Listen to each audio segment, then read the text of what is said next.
श्रीवेङ्कटेश्वर वज्रकवचस्तोत्रम्।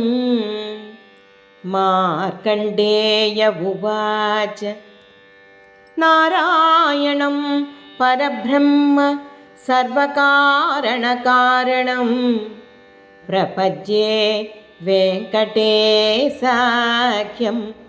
तदेव कवचं मम। सहस्रशीर्षा पुरुषो वेङ्कटेशशिरोऽवतु प्राणेश प्राणनिलयः प्राणान् रक्षतु मे हरिः।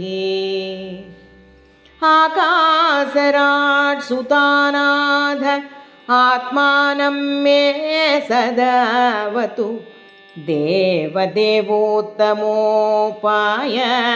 देहं मे वेङ्कटेश्वरः।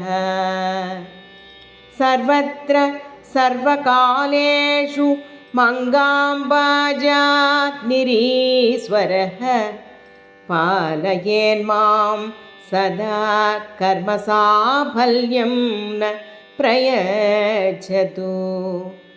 य एतद्वज्रकवचमभेद्यं वेङ्कटेशितुः सायं प्रातः पठे नित्यं मृत्युं तरति निर्भयः।